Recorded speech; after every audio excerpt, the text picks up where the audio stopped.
आपल्याला दिनांक लिहायची. आता आजची दिनांक किती आहे? 15 आहे ना.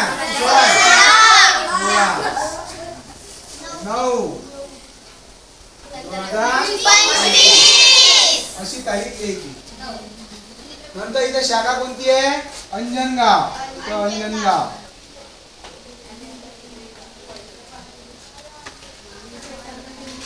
मावलं कसुरची लिहा. नसन नाव तर अंजनगाव लिहिलं तरी चालते.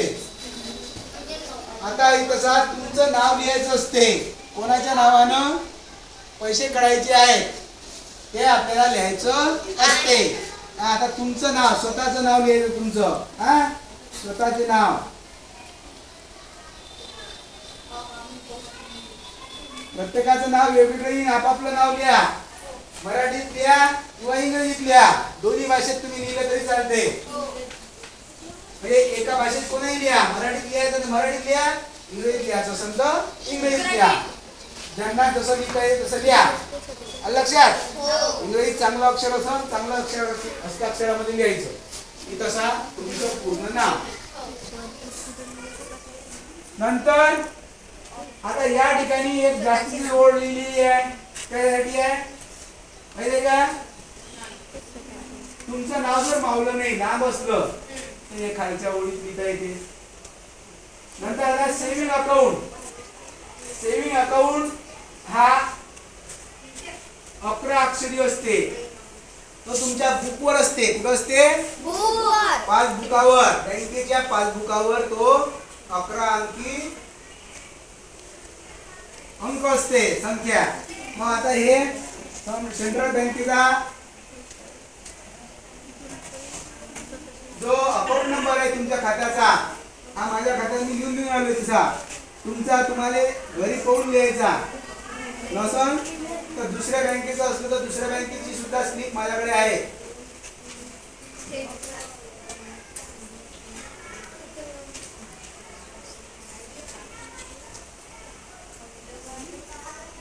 आता सेव्हिंग अकाउंट मी माझा लिहिला. आता त्यानंतर तुम्हाला किती रुपये काढायचे आहेत? तुम्हाला किती रुपये काढायचे आहेत?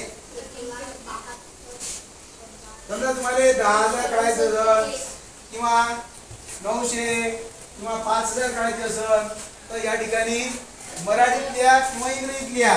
एकच भाषा वापरायची लिहिताना. एक तर मराठी भाषा वापरा नाही तर इंग्रजी भाषा वापरा. नाव इंग्रजीत लिहिलं तर संख्या तुम्हाला इकडे पैशाची सुद्धा इंग्रजीत लिहा लागल. तुमच्या बाबाने तुम्हाला शिकवायचं आहे. कोणाला शिकवायचं आहे? बाबाला. काय शिकवायचं आहे? कारण तुमचे बाबा जेव्हा बँकेत जातात तेव्हा त्याच्याजवळ जातात. भाऊ मला जरा स्लिप दे राहू भाऊ. तो म्हणते मला रिकाम पण नाही, माही फुरसत नाही, मला वेळ नाही. मग दुसरा एखाद्या जवळ जाते, तोही म्हणते मला फुरसत नाही, जा म्हणते तिथे बाहेर आहे म्हणते 10 रुपये देते. एवढीशी स्लिप भरायची. 10 रुपये 20 रुपये घेतात. बँकेच्या बाहेर लोक बसलेले असतात. स्लिप भरून द्यायचे आहे ना. मग शेवटी पैसे लागले तरी कशी करून त्याने पैसे देऊन स्लिप भरून देतात तुमचे बाबा है ना. तरी पैसे 500 1000 काढून आणतात. तुम्हाला ते तुमच्या वडिलांना शिकवायचं आहे की स्लिप कशी भरतात. तर मग मराठीत लिहिलं नाव तर मराठीतच अक्षर जे आहेत ते मराठीत लिहायचे. 1500 5000 5000. आता मी दोन्ही भाषेत लिहितोय तसा.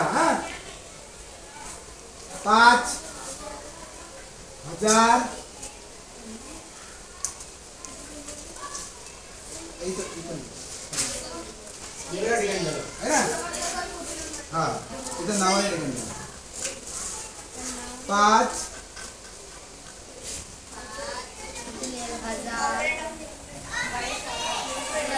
हजार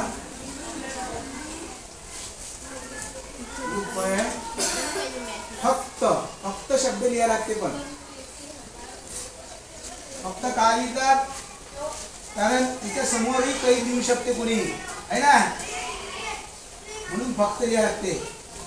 आता हे इंग्रजीत लिहायचं असलं तर इंग्रजीत 5,000 फक्त. FIVE 5 CHOUSAND only. आणि अक्षरात सुद्धा द्या इकडे 5,000 कशी लेख द्यायची किती याच्या म्हणजे समोर अजून कोणी 5,000चे 50,000 करणार नाही. लक्षात 5,000चे 50,000 न करता तर एखाद्याने 5,000 आपण 5,000 लिहिले त्याने 50 एक 2 शून्य वाढून दिले जास्त गिन्ना काढून म्हणून अशी एक तिरकी रेषा देतात आणि एक त्यासमोर आडवी रेषा देतात म्हणजे तुम्हाला समोर लिहिता येत नाही. आता तुम्हाला इथं तुमची सही करावी लागते. इथं काय करावं लागते सही. इथं सही करावी लागते. ती सही तुमची इंग्रजीत करा किंवा मराठीत करा. आता तुमच्या बाबाचा अकाउंट आहे म्हणजे तुमच्या बाबाची सही तिथं पाहिजे. कोणाची सही पाहिजे बाबाची सही. तसा या ठिकाणी सही करावी लागते आणि सही झाली की स्लिप पूर्ण भरून झाली. बाकीचं हे मग ते कोण भरते इथं सही अधिकारी करतात. इथं तो वही लेखक म्हणजे तो क्लर्क जो आहे तो सही करते. नंतर ते स्लिप त्या साहेबाकडे जाते. तो साहेब तिच्यावर सही मारते आणि मग तुम्हाला पैसे देते त्या स्लिपवर. समजलं काय. आता उद्या हे स्लिप भरून आणायची तुमचीच सही मारायची. तुमच्या बाबाची सही नाही पाहिजे. सध्या मला नमुना म्हणून पाहिजे आहे ना.